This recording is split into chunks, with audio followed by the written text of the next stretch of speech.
My thumb was still hovering over the play button when the engine ticked cool beside me. I had parked crooked. I never park crooked. The gas station lights buzzed somewhere above the windshield, but I wasn't looking at them. I was looking at a single frozen frame on my phone, grainy, gray-toned, time-stamped from 20 minutes earlier. My own kitchen. My own countertop, the one I'd wiped down that morning before I left for the airport. And a shape in the doorway that wasn't supposed to be there. Her voice was still looping in my head, the way it had sounded on the phone 12 minutes ago, not panicked, exactly, but careful. Rehearsed, almost, like she'd practiced saying it without crying. Don't go home yet, ma'am. Please. Check the cameras first. I hadn't asked her why. I don't think I wanted to know yet. My fingers stayed there, trembling slightly over the glass. I pressed play, and everything I thought I knew about my marriage stopped being true. Before I tell you what was on that screen, if you're new here, subscribe because the footage was only the beginning. What I did in the hours after was harder than anything I saw. But I want to ask you something first. If your phone buzzed with a warning like that, don't go home, check the cameras, would you have stood still like I did? Or would you have already been driving? My name is Elena, and before that morning, I would have told you my life ran like a well-kept ledger, which in a way it did. I'm 43. I run a small bookkeeping business out of the back office of our house in Raleigh, mostly local contractors, a landscaping company, a dental practice that's been with me since I started. I built it from nothing over 8 years, one client referral at a time, while also running the actual household it was tucked inside of. My husband, Marcus, sells commercial real estate. He's good at it. He's good at rooms, actually walking into one and making everyone feel like the most important person in it. At his sister's wedding, he gave a toast that had 80 people in tears. Nobody remembers that I was the one who'd spent 4 months coordinating the venue deposits, the vendor contracts, the seating chart that kept his uncle away from his ex-wife. That was always the shape of us. He was the performance. I was the infrastructure. I knew his mother's blood pressure medication schedule better than she did. I knew which of his siblings needed a payment reminder texted 3 days before rent was due, and which one needed it disguised as a joke, so they wouldn't feel small. When his parents flew in twice a year, I was the one who tracked their connecting flights, their gate changes, their preference for aisle seats because his father's knees couldn't take the window anymore. Marcus knew none of these things. He didn't need to. I was the one who knew. I had a spreadsheet for everything, our joint accounts, the business, even the household calendar color-coded by whose responsibility each errand was. My sister used to tease me about it. You don't trust anyone to remember anything, she'd say, and I'd tell her the same thing every time. I don't need to see everything, I'd say. I just need to know where everything is. It wasn't paranoia. It was just how I was built. If I knew where things lived, the passwords, the due dates, the extra key under the flower pot, then nothing could surprise me. Nothing had, in 15 years of marriage. We weren't the kind of couple people wrote songs about, but we were steady, predictable in the way that used to feel like safety instead of a warning sign. Marcus used to joke about it at dinner parties, half affectionate, half something else I hadn't examined closely enough. She runs this house better than the cameras do, he'd say, and everyone would laugh, and I'd smile the smile of a woman who'd heard the compliment so many times it had stopped sounding like one. I didn't think about that phrase again for years. I would think about it very differently in about 20 minutes. Every July, Marcus's parents came to stay for 3 weeks. It had been that way since before we were married, and somewhere along the line, without anyone deciding it out loud, it became my job to make those 3 weeks work. I cleared my client calendar in advance. I stocked the guest room with his father's specific brand of decaf and his mother's lavender pillow spray because she'd once mentioned liking it in a hotel, and I'd remembered. I paid for most of it quietly, transferring money from my business account into our joint one a few days before so Marcus wouldn't have to notice the dip. When his younger brother Tyler came for dinner and started needling him about a loan he'd never paid back, I was the one who changed the subject, refilled the wine, kept the table from becoming a courtroom. Marcus called it keeping the peace. Nobody ever called it work. That was the dinner, the one in June, 6 weeks before all of this, where he said it again. His parents were there, Tyler was there, and someone had asked how he managed to keep everything running smoothly with his travel schedule. I don't manage anything, he said, laughing, reaching for his glass. She runs this house better than the cameras do. Everyone laughed. His mother patted my hand. I laughed too because that's what you do, and because I still believed at that point that it was a compliment wrapped in a joke rather than a joke wrapped in a warning. It was around that same time that Lupe first mentioned it. Lupe had cleaned our house every Tuesday and Friday for 6 years. She was the kind of quiet, careful presence you stop noticing precisely because she never gives you a reason to notice her, which is its own kind of loyalty, the sort you don't appreciate until you need it. In early June, she mentioned, almost in passing, while I was paying her for the week, that someone had stopped by the house on a Tuesday. I wasn't home.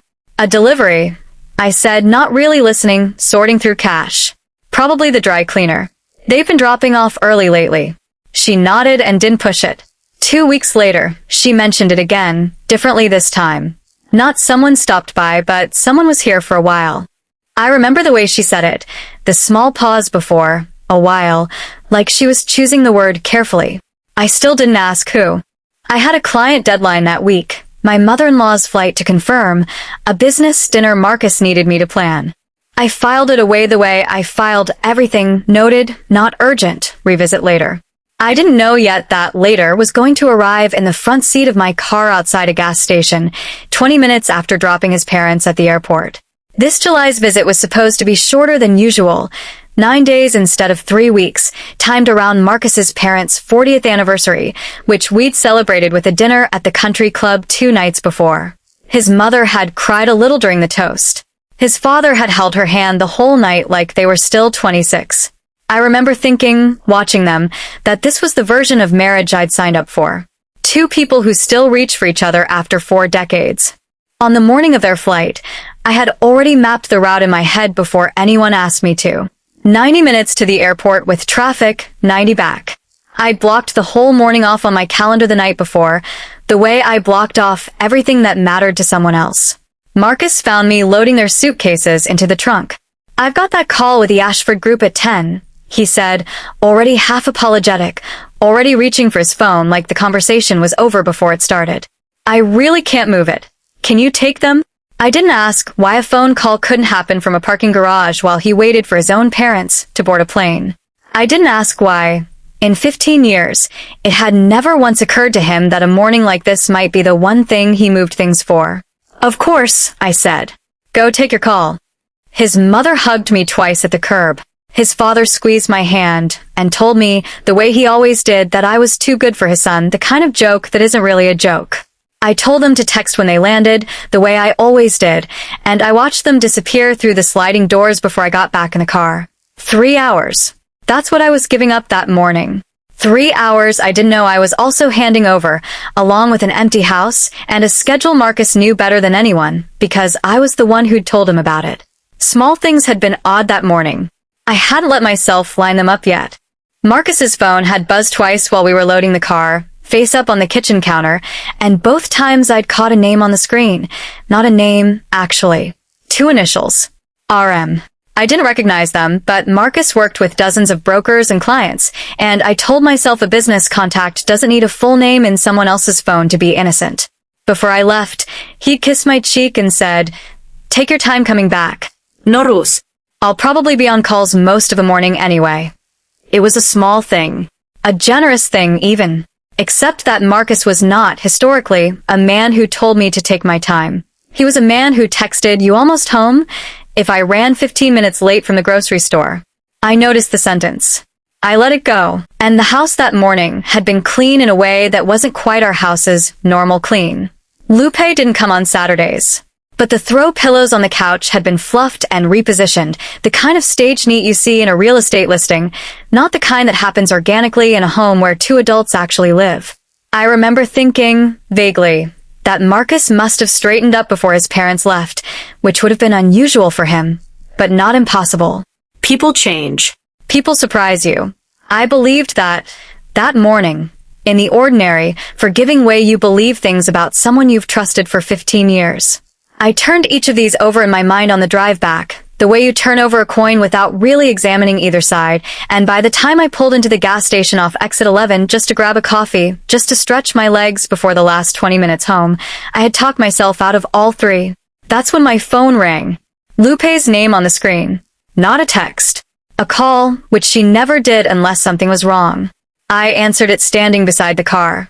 Engine still running, and her voice came through tight and fast, like she'd been holding it in the whole drive over. "Ma'am," she said, "don't go home yet." "Lupe," I said. "What's wrong? Is something broken? Did the pipe in the—" "No, ma'am. It's not that."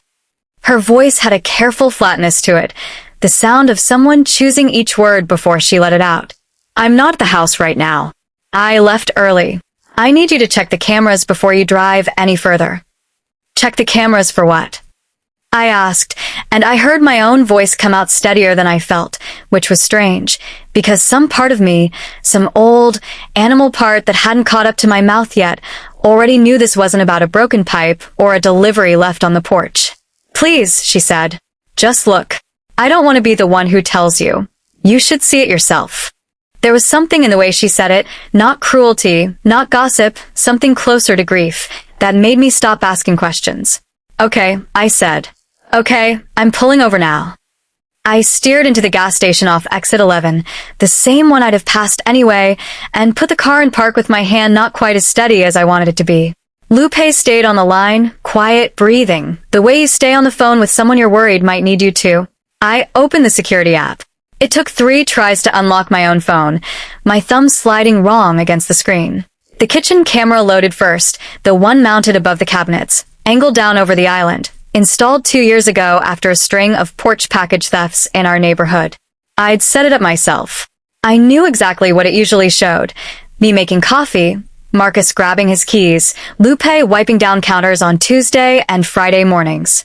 The timeline scrubbed backward under my finger until I found it, a clip beginning at 9:47 a.m., 11 minutes after I'd pulled out of our driveway with his parents' suitcases in the trunk. The thumbnail alone stopped my hand. My kitchen, my countertop, and in the doorway, caught mid-motion in the frozen preview frame, a shape that wasn't Marcus's alone. Lupe was still on the line. "Ma'am," she said quietly. "Are you looking at it?" "I'm looking at it," I said. My thumb hovered over the play button the way it had the moment before I ever thought to question anything about that morning, the clean pillows, the initials on his phone, the way he'd told me to take my time. I pressed play. The video opened on an empty kitchen, sunlight coming in low through the window over the sink, the way it does at that hour. For 3 seconds, nothing. Then the doorway darkened, and Marcus walked in first, still in the shirt he'd worn to say goodbye to his parents 20 minutes earlier. He wasn't alone. It took my brain a full second to process what my eyes already knew, because the woman behind him wasn't a stranger. It was Renee, Tyler's fiancée. The woman who'd sat 2 seats down from me at the anniversary dinner, who'd complimented my centerpieces, who'd hugged me at the door on her way out and said, "This was such a beautiful night." RM, I thought, distantly, absurdly. Renee Martel. She was still dressed for that dinner, or something close to it, a green dress I remembered from 2 nights before, her hair still done. She moved through my kitchen like she'd been there before, opening the cabinet where I kept the good glasses, the ones I only brought out for guests, without having to look for them first. She knew where they were. I watched her lean against my counter, the counter I'd wiped down at 6 that morning before loading suitcases, the same easy, at-home posture I used when I was pouring coffee for myself on a Tuesday. Marcus said something I couldn't hear, and she laughed, and reached up to fix his collar with the kind of familiarity you don't fake convincingly on your first time doing it. I had spent 15 years learning the difference between performance and truth in that man. This wasn't performance. This was comfortable. At 9:52, 5 minutes into the clip, Lupe entered the frame. She'd clearly come back for something, her sweater, I'd learn later, forgotten on the hook by the mudroom door, and stopped dead in the doorway when she saw them. I watched her face on the small screen of my phone, watched her hesitate, watched Marcus turn and say something short to her, his hand raised slightly, a gesture I recognized instantly because I'd seen him use it on telemarketers and his brother Tyler both. Dismissive. Handle it later. Lupe grabbed her sweater and left without a word. That was Tuesday. Lupe said quietly in my ear, and I startled, having half forgotten she was still on the line, still with me through all of this. 2 days before the dinner. I saw them together, and I didn't say anything to Mr. Marcus, and I didn't say anything to you. I should have. I've been trying to figure out for a week how to tell you without losing my job over it. You're not going to lose your job, I said, and I meant it more steadily than I felt anything else in that moment. I didn't know if you believe me over him, she said. People don't sometimes. So when I saw the car again this morning, I called instead. I thought you should see it yourself. I thought you deserved that. I sat there with the engine ticking, watching my husband and his brother's fiancé exist so easily in a space I had built, stocked, and maintained for exactly this kind of gathering, a home meant for hospitality, repurposed for something I didn't have a name for yet. Thank you, I told her, and my voice didn't shake, though everything under it did. You did the right thing. I didn't start the car.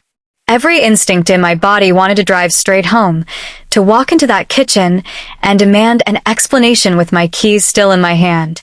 But I've spent my whole professional life being the person who doesn't act on the first feeling, who waits for the ledger to balance before she trusts what it's telling her.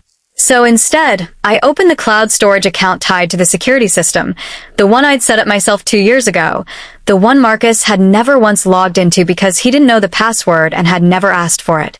Every clip auto-backed up, time-stamped, dated, stored for 90 days before rolling off, which meant 3 months of footage were sitting there waiting for me, indexed and searchable, the way I indexed everything.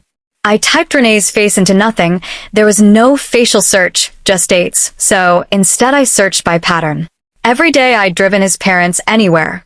Every day I'd taken an extra trip for his mother's doctor's appointment, or picked up dry cleaning across town, or driven 40 minutes to the specialty grocery store his father liked. I cross-referenced it against my own calendar, the color-coded one my sister used to tease me about. 6 matches. 6 separate mornings over 5 weeks where I'd been out of the house for 2 hours or more, and the kitchen camera showed the same doorway darken the same way. I didn't watch all 6. I didn't need to. I downloaded them instead, one by one, to a folder outside the shared cloud account, a folder with a name only I would recognize, the same quiet instinct that made me back up client invoices and password lists now backing up my own marriage's undoing. This wasn't a mistake.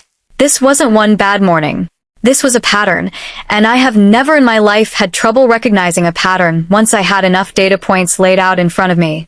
I sat there in that gas station lot, phone warm in my hand, engine still off, and I didn't ask myself how I felt. I already knew how I felt. I asked myself the only question that actually mattered. What was I going to do first? This is the part people always ask me about. Did I call him right then? Did I drive home and throw those suitcases he never carried out onto the lawn? I didn't.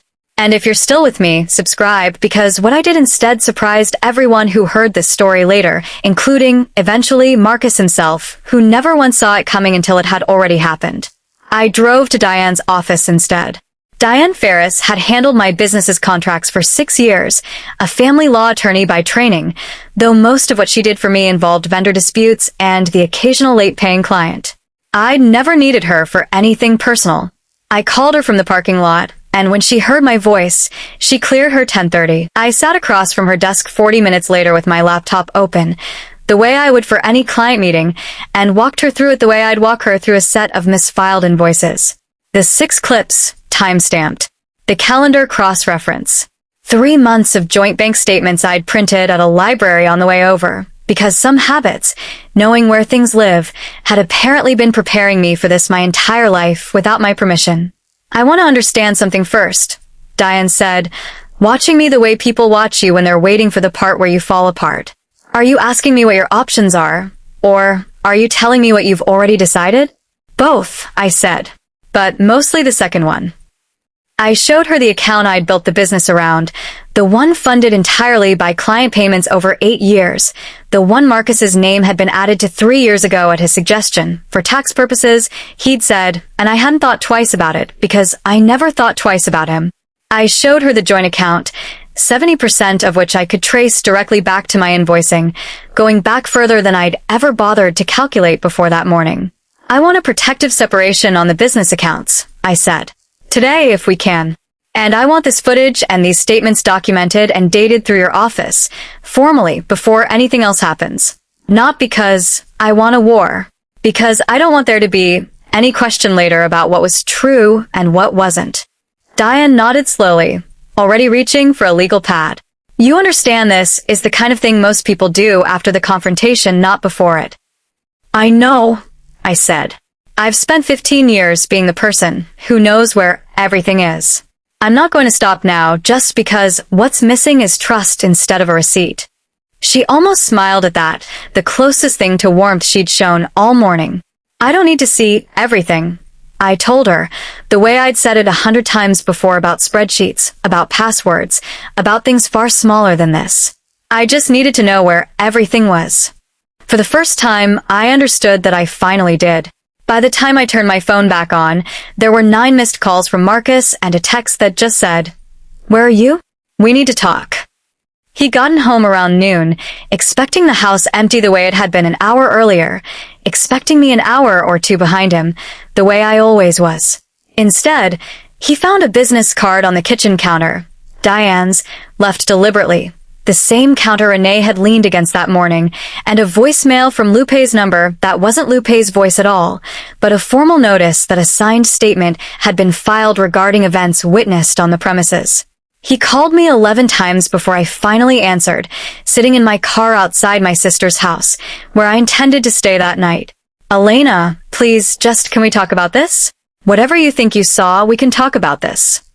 His voice had a pitch to it I hadn't heard in 15 years of marriage, not even the year his business nearly folded. Not composed. Not the man who'd given 80 people chills at his sister's wedding. "This doesn't have to be a whole thing. We can figure this out. We can talk." "I know we can talk, Marcus," I said, and my voice came out steadier than his by a wide margin, which I think surprised him more than anything on that footage had. "That's not really what this is anymore. Anna." "I have to go," I said, and I did. I sat in the quiet after I hung up and thought about how many times over 15 years I'd smoothed things over, absorbed the friction, made the peace, so no one else had to. I thought about how easily he'd assumed I would do it one more time, that my calm was passivity, that my quiet was weakness. He could depend on the way he depended on the coffee being made and the flights being tracked. He had never once considered that the same woman who color-coded a household calendar might, eventually, apply that same precision to him. He called one more time that evening. I let it ring twice before I picked up, not out of hesitation, but because I wanted to finish the sentence I was writing to Diane first. "Elena, please. Just tell me what you want." "I already told you what I want," I said. "Diane will send you the paperwork this week." "This isn't fair. You're punishing me for one morning." "No," I said, and I let the quiet sit there for a second before I finished it. "You didn't lose me today, Marcus. You lost me every time you thought I wasn't watching." He didn't have anything to say to that. I hung up before the silence could turn into an argument neither of us needed. The next morning, I called Lupe. I thanked her, by name, for what it cost her to make that call. I gave her a raise that had nothing to do with cleaning, and everything to do with loyalty that couldn't be bought after the fact, only recognized when it showed up first. Then I got in my car, and for the first time in a long time, I didn't drive toward anyone else's schedule. I drove forward. 6 months later, my business has 3 new clients I never would have had time for before, and an office that used to be a guest room I no longer host anyone in without wanting to. I heard, through channels I didn't go looking for, that Renee left Tyler 2 months after everything came out, and left Marcus not long after that, once it became clear he wasn't the upgrade she'd apparently been auditioning for. I heard his mail piled up for 3 weeks last spring, because there was no one tracking due dates anymore. I heard his father's flight got rebooked twice because nobody remembered to check the connection times. Small things. The kind of things that only look small until you're the one standing in an airport alone, realizing no one is coming to fix it for you. His parents call me now, not him. His mother sent a card in April just to check in, the kind of gesture that used to flow only one direction in that family. I didn't cause any of what happened to Marcus after I left. I just stopped being the reason none of it ever happened to him in the first place. I still keep a spreadsheet. Different one now, client invoices, project deadlines, my own calendar color-coded only for me. My sister still teases me about it sometimes, and I still tell her the same thing I always have, except now I mean something different by it entirely. I don't need to see everything. I just need to know where everything is. And for the first time in 15 years, everything I know the location of, the business, the house, the calendar, the quiet, belongs to no one but me.